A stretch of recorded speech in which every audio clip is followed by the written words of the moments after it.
The following podcast contains adult language and themes, so don't say we didn't fucking warn you. You're listening to SarahTalk. It's political. Senator Harris? She reminds me so much of, like, if Maria from Sesame Street went into politics and got angry about shit. Who's that other, the Wisconsin girl that nobody likes? What's her freaking something, sure? Yobiture? Oh my god, this is gold. Girl. Keep going.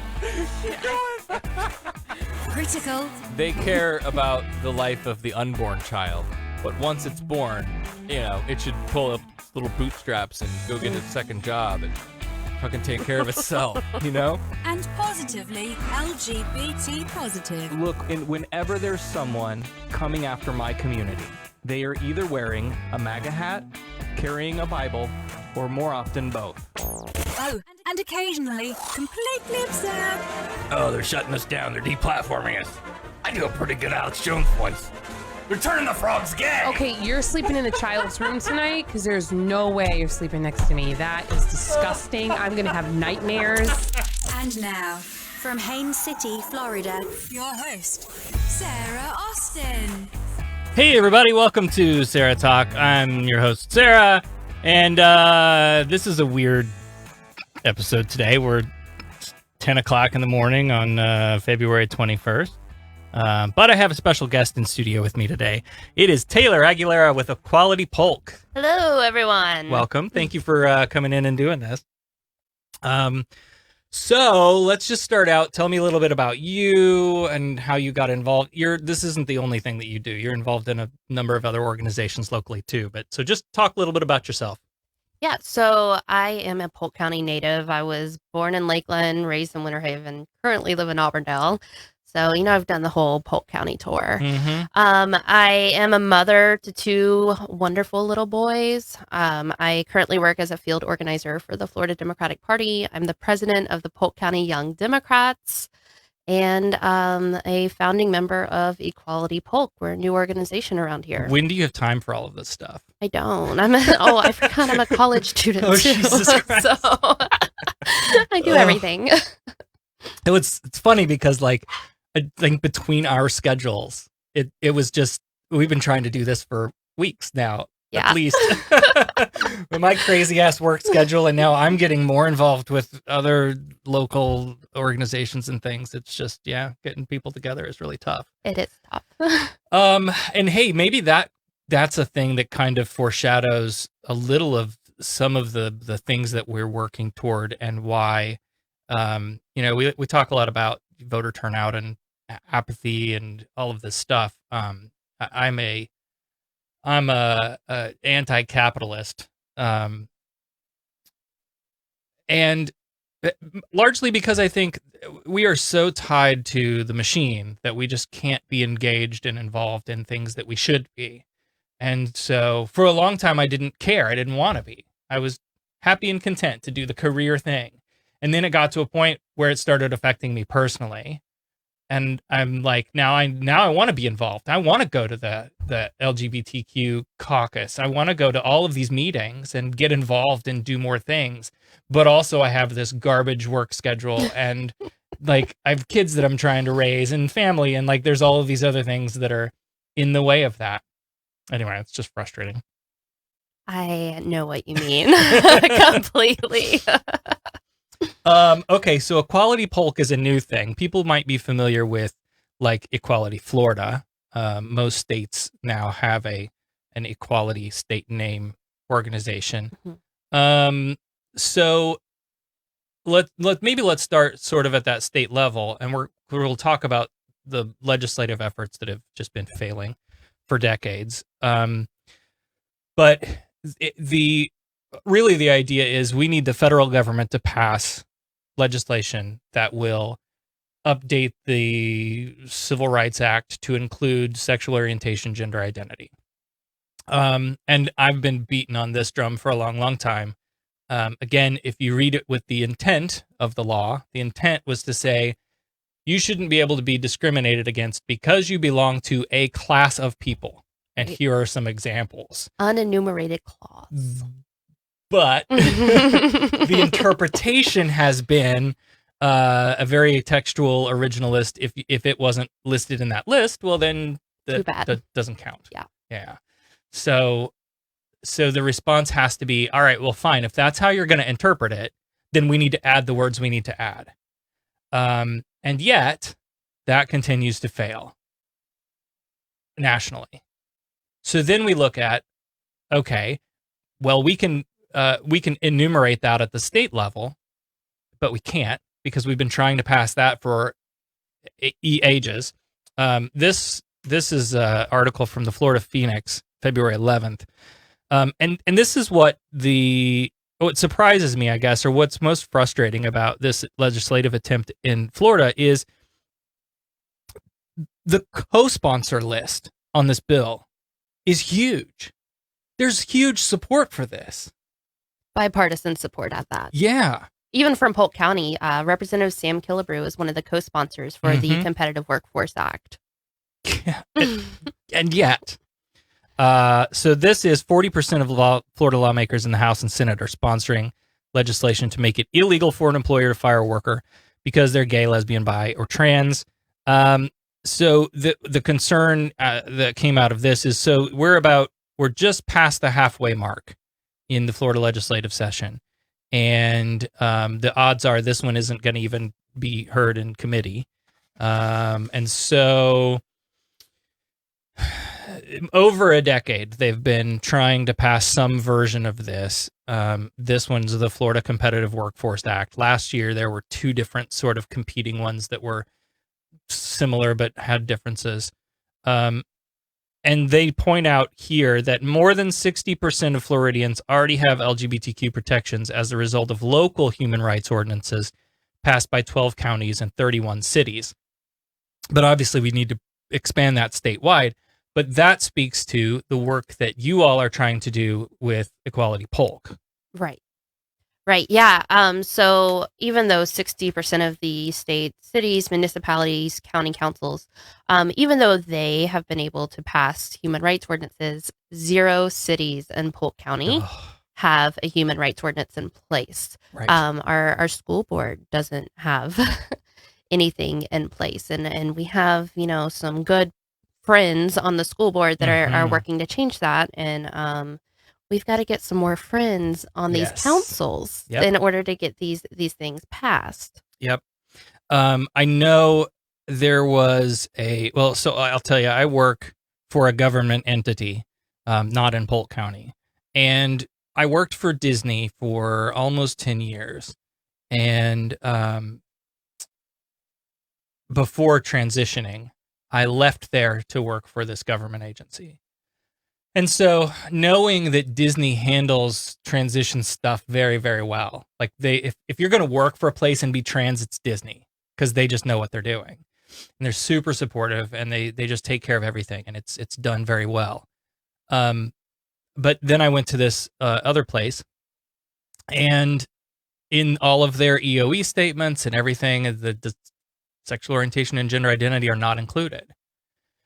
So I didn't know what I was getting myself into in going, knowing that I would be transitioning soon when I took that job. Like, that was kind of where I was in that time span and the progress of my transition. And that was, I had to be like, surely it'll be okay. I can't not take this job, like, on worries that this is how it's going to be.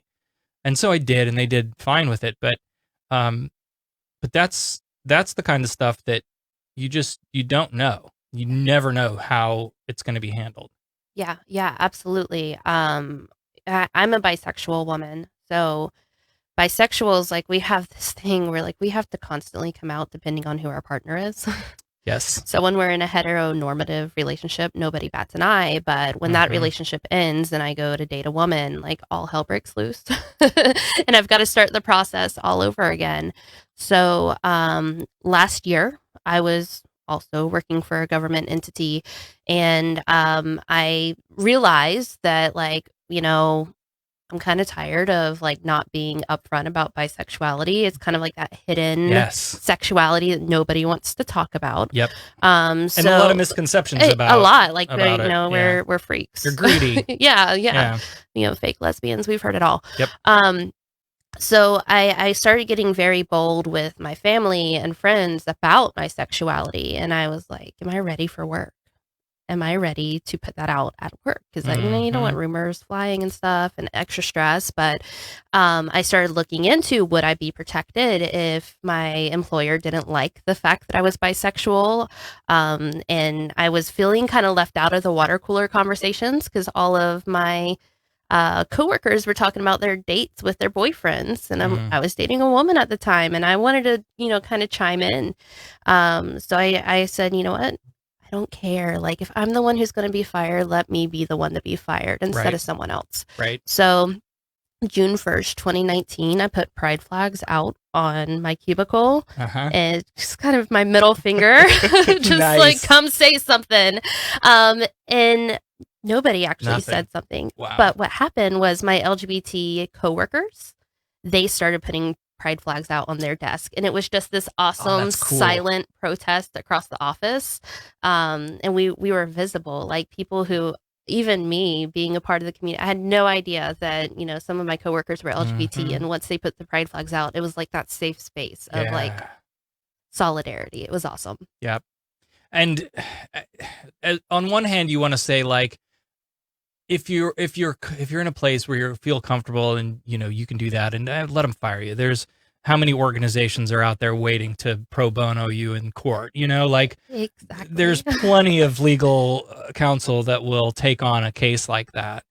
But it shouldn't have to be like that. Right. You shouldn't have to worry about that. You talked about, like, oh, well, what's my boss going to think?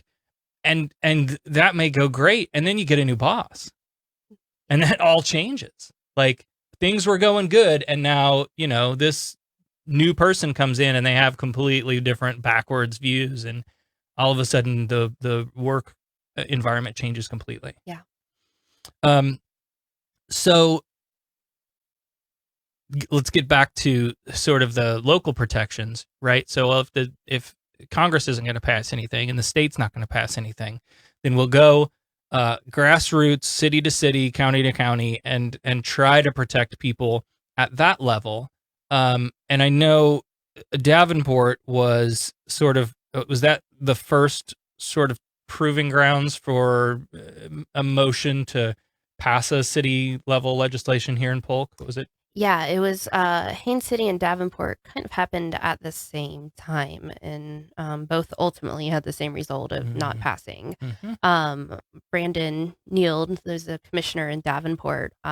He was the lone commissioner to support the measure, and he being a part of the LGBT community, that was very bold and brave, and like we love Brandon. We're so proud of him. But his fellow council members were not so friendly, and the religious nuts showed up and shook their fist about, how dare we ask for equal protection. Right. In Haines City, they were short one vote on the city council. It was a split council. They were short one vote. So they have an election coming up in Haines City in April, and we have our eyes on a particular candidate who we've talked to him. He's going to be the swing vote if we can get him elected. Yeah, and I think once you get one or two, right, then you've kind of it's a wedge, a foot in the door of okay, we've established that can be done. We've shown that it's going to have positive outcomes. There's nothing, all of this rabble rousing, torches and pitchfork stuff is just that. It's just noise. And then you take that to other cities and go, well, look, it's working here. Yeah, absolutely. And the fact that Congressman Darren Soto, he supports the federal level protections, and Representative Sam Killebrew, he supports state level protections. They've been able to write letters whenever we're going to these city councils. You would think it would hold weight.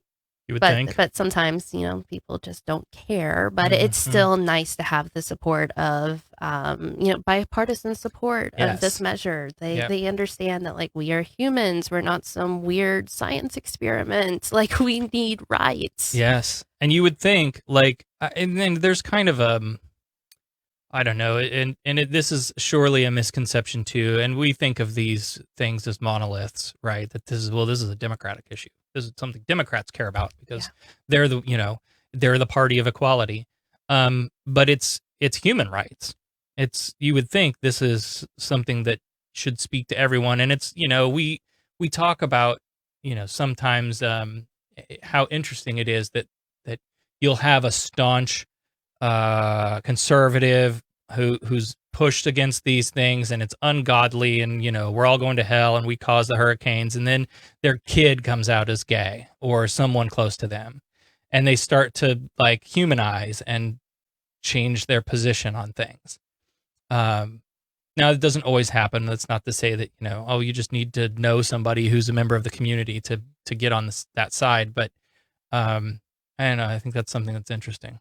Yeah, more often than not, they stop leading the cause against us, but like they're also silent. Yeah, they're not on the front line. They don't change over to like, oh, my kid's LGBT, so now I need to stand up for them. They just, I'll stop fighting against it, right, but I won't start fighting. They think that's for enough. It. They really think that that's good enough. And it's not. We really need everyone's support, gay, straight, bi, trans, whatever faith, whatever business leader you are.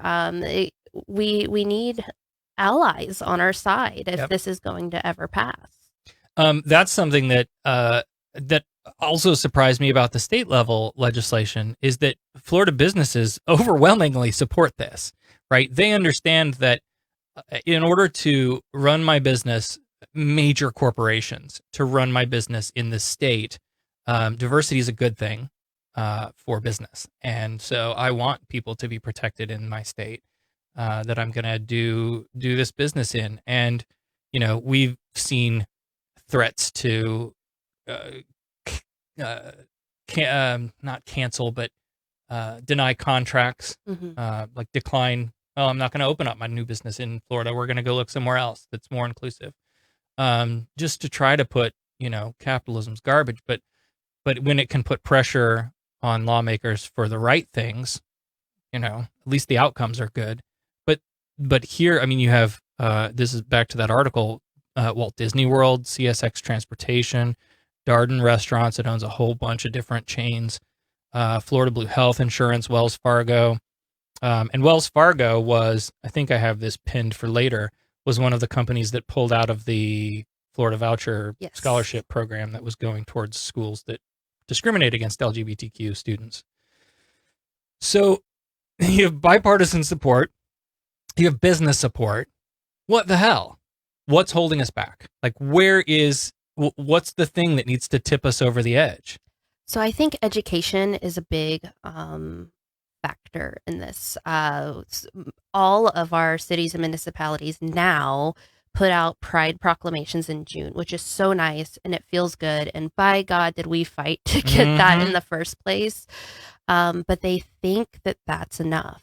In fact, in the city of Winter Haven, that was the response from the mayor was, oh, we do pride proclamations. Y'all are fine. And we're like, sir, that is symbolic. Thank you. It feels good. But we have real life happening. Right. We have people moving out of the city because they're not protected. And like, there's people getting kicked out of their houses. Like, this is a real life issue. So I think educating people is a big factor in all of this. You were just in Tallahassee. Let's talk about that. You went up there to do a little lobbying.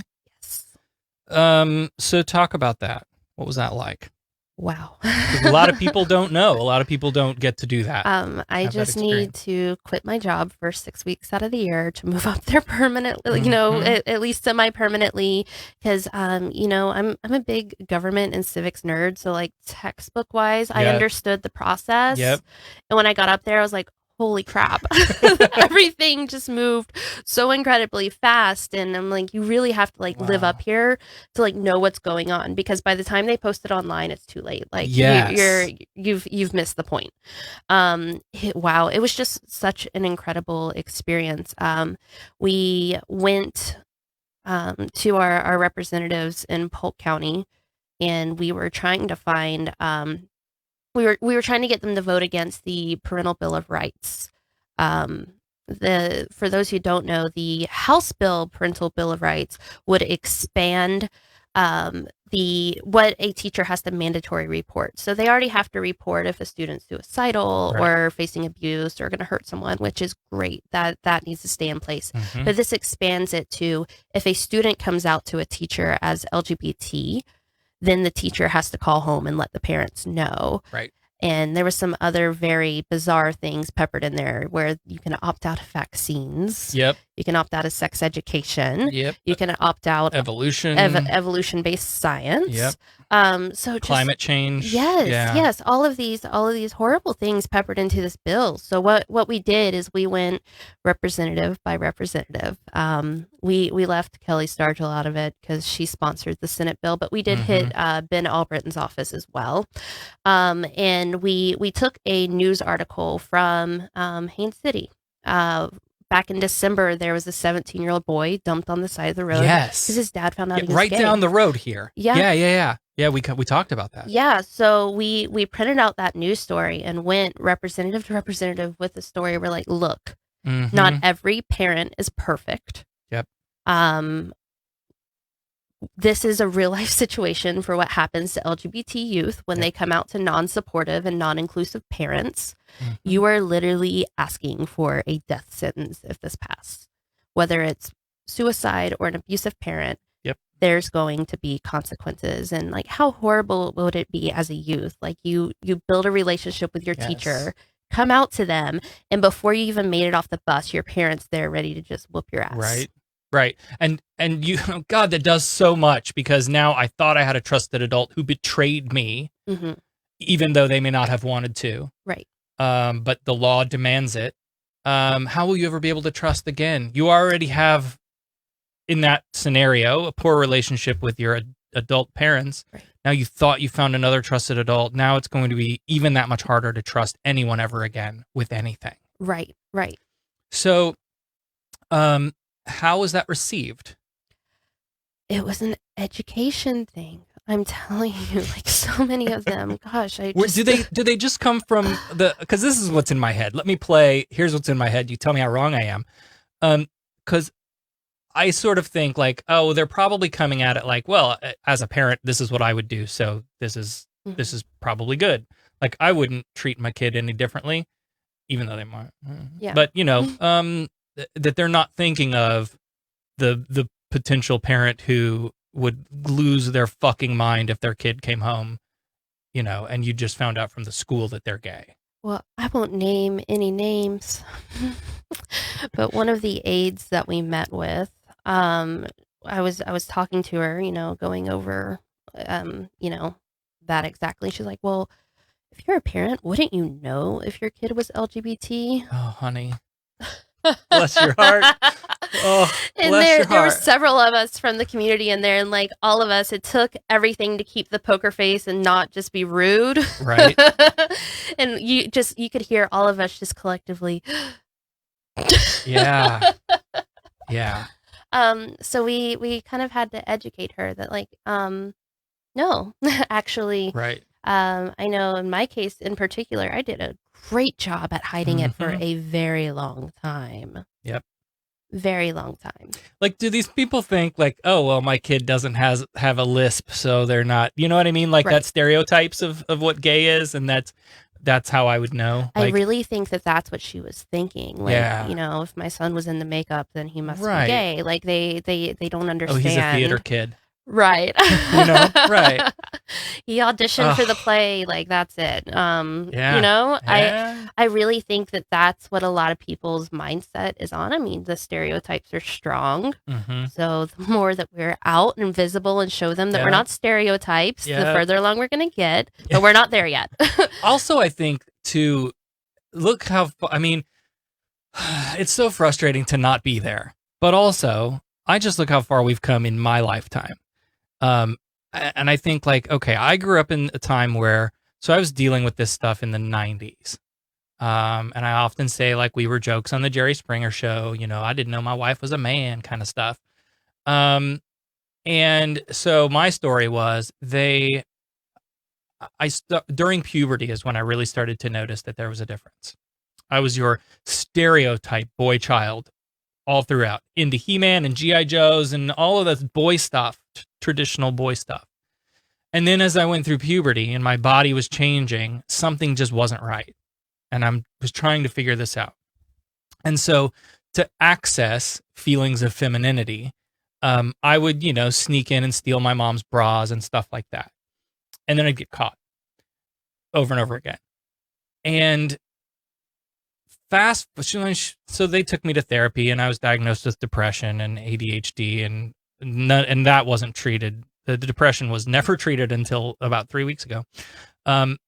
But that's just, we went to this therapist who obviously had no idea. Like, all I remember of this therapy was, well, why do you keep doing these things? I don't know why I keep doing these things. Just don't know. Like, and it was, why? I don't know. Over and over and over again. And finally, we just decided, okay, this isn't getting us anywhere. So we just quit going to therapy. And that was the end of it. And then I learned to hide it. I couldn't imagine having a trusted adult at school that I could have talked to back then in a small town in Midwest, you know. I mean, it may have been different elsewhere, but in that rural community, I think that's pretty typical of rural areas. So the fact that we've gotten to the point now where, you know, like I can think of several people at our kid's school that our kid has good relationships with and would talk to about things if they couldn't come to us or felt that they couldn't come to us. That we've sort of created a better atmosphere for that. Again, we have a long way to go, but I look back and I think, wow, this is a whole lot different from when I was growing up. It was, I graduated high school in 2013, so it wasn't that long ago, but even still, like we've come a long way. I just think so many people think, okay, you guys got your marriage equality. Yep, all good to go. You're good. Yep. So that remind me to come back to this. Let me make a note so I don't forget. But I lost my train of thought. So, on that note, there is a reckoning that needs to happen in the community, and I don't know how to help facilitate it other than this kind of activism and the stuff that we do. But you have a segment of the community that looks at trans people and says, this is about sexuality. And you have been screaming from the rooftops that your thing is not about sexuality. It's about identity. So you don't belong with us. There's, you know, there are TERFs within the LGBTQ community that would be happily chop the T off and leave us out. And then there are gay people that look at bi people and say, you have to choose. And all of this sort of, it's not widespread, but there are definitely some divisions that I think need to be brought together. To your point that half the community goes, look, I haven't been discriminated at work. Right. And I can get married now, so we're good, right? Wrong. No, we still have work to do. Right? Like, women got the right to vote, but that doesn't mean we stop. Yeah. And it wasn't all women. The white women got to vote first. Yep. And it took other marginalized communities fighting like hell to be for included. Each other. So the same thing's happening in the LGBT community. There's segments of our community that feel like they've gotten their rights, and there's others that, you know, we're still pushing the needle forward. And I think we can point to several analogies throughout history relating to that, and we're living it, we're fighting it. Yep. That's why I like GSRM or GRSM, depending on your persuasion over LGBTQIA plus plus.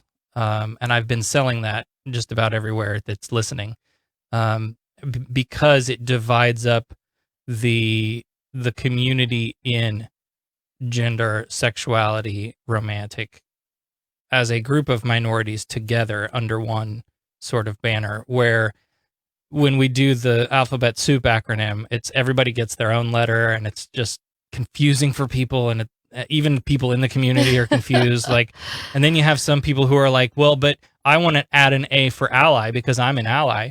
Great, but this is our thing. Right. Like, be an ally, please. But that doesn't mean you get your own letter. Right. We earned our letters, so damn it. much. Right. It's just so much.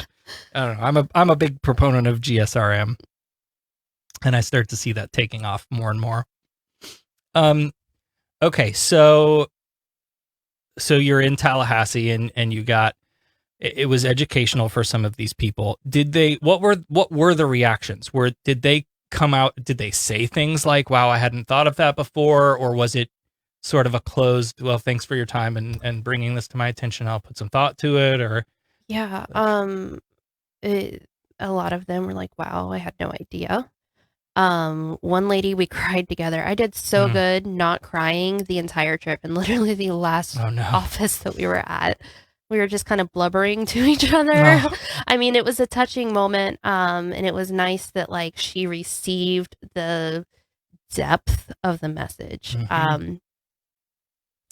Yeah, I just wish that I knew that they were going to vote one way or the other. I hope that it was enough, and I still encourage people to call because this hasn't, passed anywhere yet. Right. Just time will tell. It's kind of a tough thing because, it's important that we call whether it works or not. It's Right. important to show up if we can. But you don't know until that vote is called, and like the power of political parties is ridiculous. And even though, we talk about having a seat at the table. So we have representatives that are very, they're either part of the LGBT community or allies to us. And like, even though they have a seat at the table, they don't. Like the Speaker of the House, like if he doesn't want the bill there, like too bad. Right. Like that sucks. Yeah. So it's really like his world, and we're living in it. That's something that I've always been curious about too. And as I'm getting into this like community organizing stuff, where I look at the legislative process, and here in Florida, it's what, like 3 months, and it's just it's a sprint. Yeah. From start to finish. Like you said, everything moves so quickly. And being able to react and all of those things. So one of the things that we wanted to do with our community, and maybe we can talk about this on the other show a little bit more, is, I want to have some sort of response system in place so that when a bill comes up, that we can at least somehow get our voices out there. And I had always been under the impression that sort of in order of effectiveness is meet with a lawmaker, call the lawmaker's office, send a letter, send an email, and sort of that order.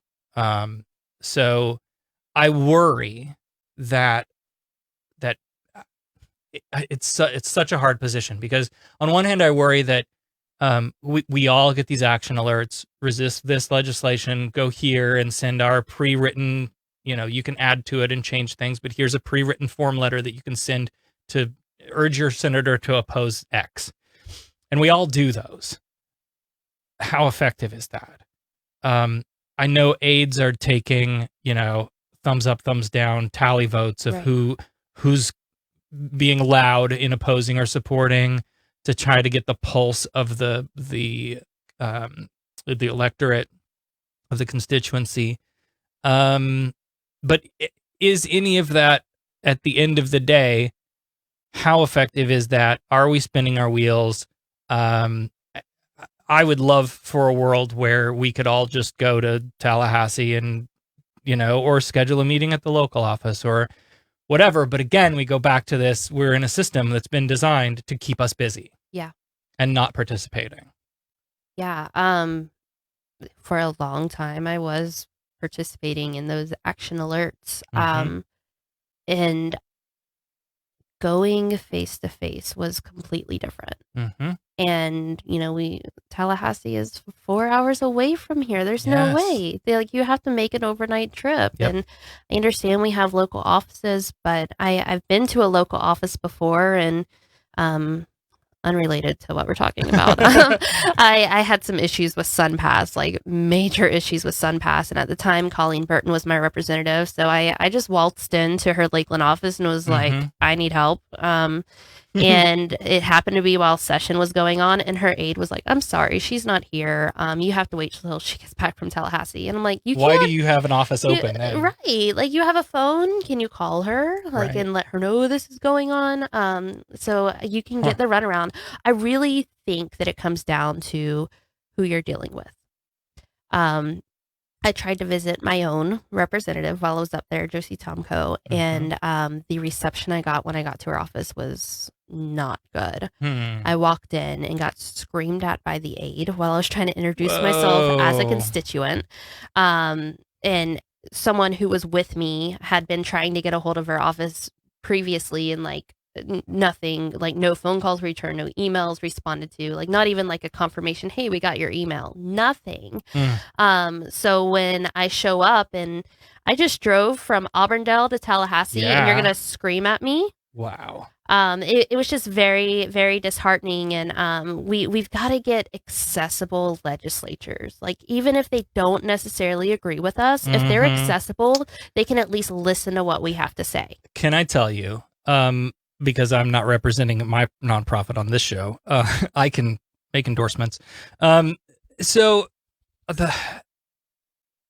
have a technological gap. We have I don't know if it's a generational gap. I don't know if it's whatever it is, right? But technology is a big piece of that. I was at a unrelated thing last week, and we were breaking down an event that had just happened. How do you all think it went? And we had asked people in attendance to fill out a comment card. Why? We collected everyone's email, right? Yes? SurveyMonkey. Why are we not making it even easier to give feedback in cases like that, right? I'm not going to sit and fill out a comment card. That's a generational thing. Right. I just don't do that. I will click open my email on my phone and, would you recommend this event to a friend or colleague? 1 through 10. How do you rate the speaker at this event? 1 through 10. I'll do that. Sure. An interesting thing that's coming up is I actually just made a Twitter account. I have been avoiding Twitter. I hate Twitter. I hate it. I still hate it. I've been having to force myself to get on there. Yep. But I learned that our elected officials are using tweets as their tally marks of yay or nay. And that's how they're getting feedback from their constituents, which is very interesting. Yeah. Yep. So I guess at your representative, and I don't know. I'm just baffled by that. Yeah. And I'm from a generation where You we should made be all over social that, media, right? and that's still so confusing. It's so funny because I am such a Facebook person, and everybody. I talked to Justin Scott from the Iowa American Atheists. He's the Iowa state director, and he was like, "You've got to get on Twitter and start adding these, legislators and stuff when you're, with these bills." And I was like, "Dude, look, I'm from a generation where MySpace turned into Facebook, and then I stopped, and that's it. I have a Twitter. I hate it. I am a long form communicator. I don't do 256 characters or whatever it is now, 240 characters. That's not how I communicate. I need to be able to write it out. Yeah, I literally downloaded it because the Florida Democratic Party, they host Twitter town halls, and I'm like, I did not You're understand. like, what's this? So like I had to make a Twitter account to understand the concept. And the Twitter town halls are fun, but a day-to-day Twitter use, that's not my jam. No. But I have been told by lawmakers that that's what they're using to, get the pulse of crazy. the community. Yeah. Wow. I don't know if I like that or not. Yeah, I don't know how I feel about that either. Because then when we do polls to like, okay, so who are you voting for in the 2020 whatever primary or what do? They call landline telephones. Who has landline telephones? 90-year-old women. Yes. Yes.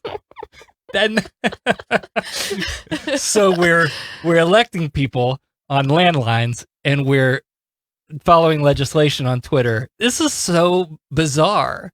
Yeah, it really is. I should take a moment to mention that we have, as of yesterday, have become part of the Dimcast podcast network. So you can go to dimcastusa.com and check out all of their all of the different podcasts that are involved in this effort. And it's basically just a sort of a grassroots movement of Democrats to get messages out and stay involved and stay up on things that are happening. So that's a new thing for the show. And I don't know what that'll bring or where it'll lead us, but that's what it is. And as we learn more about that, I'll share more. So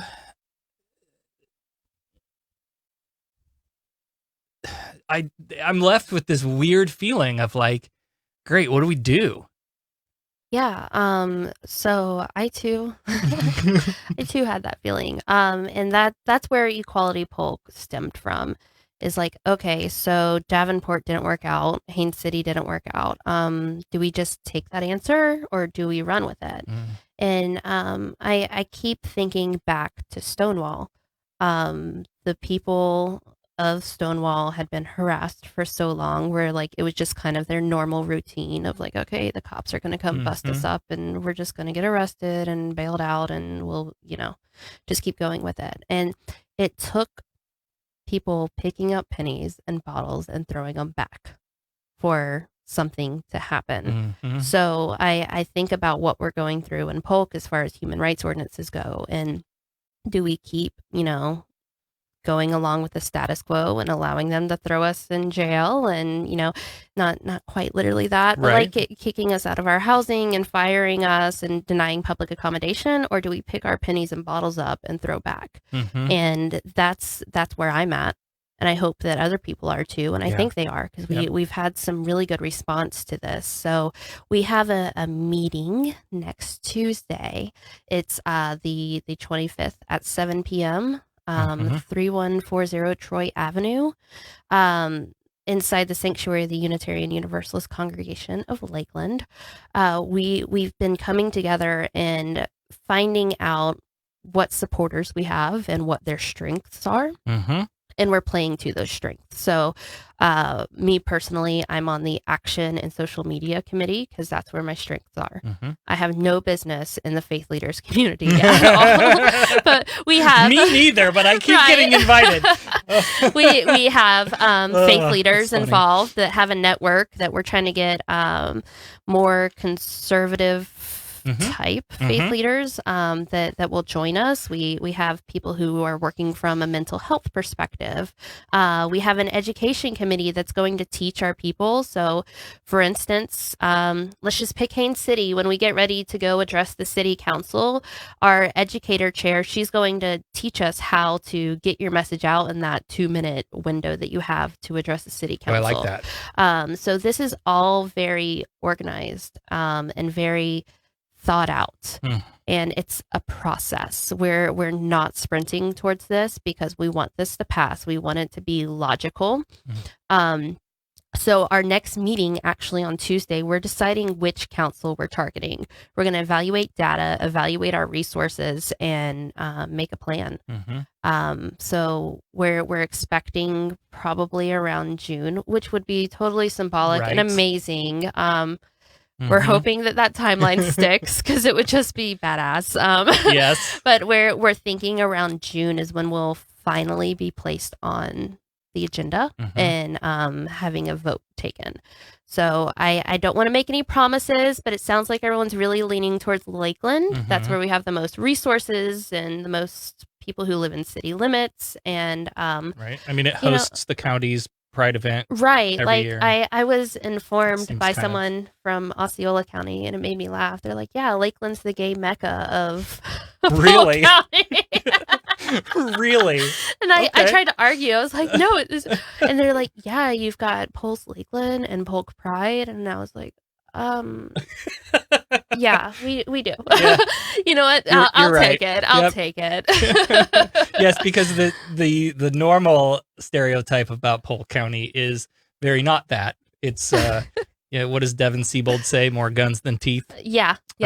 He was my 8th grade history teacher. Was he? Yes. Oh, that's great. I love Devin. He's doing TikTok videos with his students now. Yeah, Did you get I involved missed in out any on of that? that. No. I was pre-comedy, so Oh, really? yeah, Mr. Siebold, I feel cheated out of an education. Yeah, well, you go on his Facebook, all it is just him cutting up with students, like making videos. He still cut up with what are you us, teaching? but he still cut up with us, but it was Ugh. pre his glow up, as I like to call it. That's I'm proud. great. Like he taught me history in 8th grade. Yeah, And he's a cool guy. He performed his comedy at the Free Flow convention last Nice. year, so that was really cool. Yeah, he's awesome. Okay, so the meeting, we'll put all of that information in the show notes if there's people who are local who want to get involved. But I think that's a good place to leave it with some action items to go forward. Get involved in Equality Polk, and then we start to spread this thing out to cities and county level, and then eventually that sends a message higher that this is something that people want. Yeah. And just like we did with marriage equality, eventually you get to a tipping point where, regardless of how some of these lawmakers might feel about it, they realize that the writing's on the wall, that this is something that needs to be done, whether they personally support it or not. And then it kind of falls the other way. Yeah, and folks who are not in Polk County, like we still definitely need support. I was out at the Women's March in Orlando, and like I let them know we don't have a human rights ordinance and about Equality Polk, and like afterwards, people were coming up to me. They're like, I had no idea. Like Orlando's just kind of this bubble. Yes, it is. And I'm like, yeah, we're like literally like 30, 45 minutes away, and like I have more rights talking to you at Orlando City Hall than I do at home. So people who are not in Polk, like we still need your support. And especially if you live someplace where you've fought for a human rights ordinance, we want your feedback on what worked, what didn't, your experiences. So if you get on Facebook and search Equality Polk, we have a Facebook group. I'm the admin. I'll accept you. Don't worry, it's not a tough process, but I'll make sure to add you to the group. That way you can kind of keep a thumb on what we're doing in Polk County and offer your support and words of encouragement. Awesome. Well, let's do this. Let's wrap this up for now. I mean, I could talk to you all day, and we're gonna cut this, and we're gonna do a separate recording for the Free Thought in Florida show and talk about some faith community things as it relates to equal rights initiatives. So we'll go and do that. If you follow us there too, you'll be able to watch that as well. Otherwise, I think Becca and I are going to do a show tonight. I'm not entirely sure. The parents are back in town, so they're probably going to want to come over and visit. But she needs to see the debate. Whew, she really needs to see the debate. So we might do a debate watch show tonight for the normal Friday night episode of SarahTalk. I don't know. We'll see. But anyway, go get involved. Look up Equality Polk and help us out so that we can make a difference in our local communities here. And that's going to do it for this episode of SarahTalk. Thank you again to Taylor Aguilera for coming in. Appreciate it. Thank you for having me. We'll see you next time. You've been listening to SarahTalk. SarahTalk is made possible by listener support. Visit patreon.com/SarahTalk to become a patron and help keep this program going. Contact Sarah and Company by email at producer@sarahtalk.com.